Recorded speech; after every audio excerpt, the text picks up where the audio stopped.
అందరికీ నమస్కారం. నేను మీ గంటి ఉష. నా మిత్రులకి, శ్రేయోభిలాషులకి, సబ్స్క్రైబర్స్కి, నా వీడియోస్ చూసి మంచి మంచి కామెంట్స్ చేస్తున్నటువంటి అందరికీ కూడా కృతజ్ఞతలు, శుభాభినందనలు. ఈరోజు చాలా బాధాకరమైన దినం అండి. ఎందుకంటే ఈశాన్య భారతదేశంలోనూ, అలాగే మనకి బ్యాంకాక్, మయన్మార్లోను చాలా పెద్ద భూకంపాలు వచ్చి ఒక విలయాన్ని సృష్టించింది.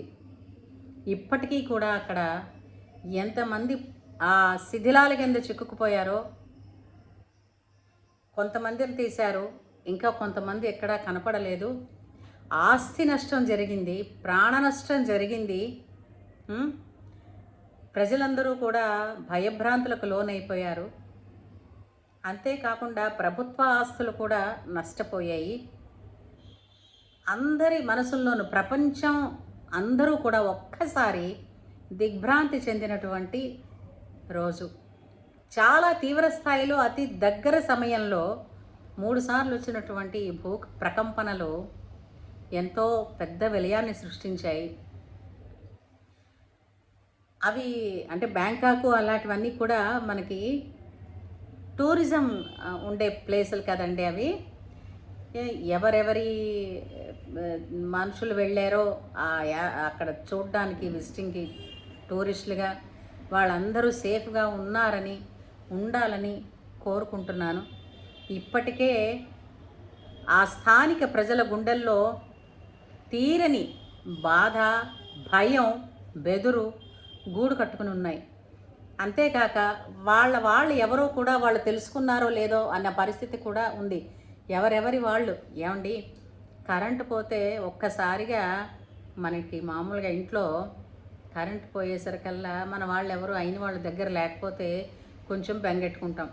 గట్టిగా వాన పడుతుంటే మన వాళ్ళు ఎవరో ఇంటి దగ్గర లేరు, ఆఫీస్లోనో లేదా కాలేజీలోనో ఉన్న పిల్లలు ఉన్నారనుకోండి, ఎలా వస్తున్నావు, జాగ్రత్తగా వస్తున్నావా నాయన, లేదా వాన ఆగే వరకు ఎక్కడైనా ఆగురా అని చెప్పుకుంటాం. పొలాల్లో పనిచేసే వాళ్ళైతే మరీ బాధ. ఎందుకంటే పిడుగుపడి పొలంలో పని చేస్తున్న వాళ్ళు పోయారన్నవి ఎన్నోసార్లు వార్తలు విన్నాం. చిన్న అంటే మామూలుగా పడే వానలకి వీటికే మనం ఇలా అయిపోతున్నాం. ఇంత పెద్ద ప్రళయాన్ని సృష్టించింది ఈ భూకంపం.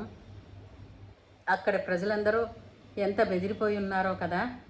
వాళ్ళందరి మనసులకి ఆ భగవంతుడు ధైర్యాన్ని ప్రసాదించాలని,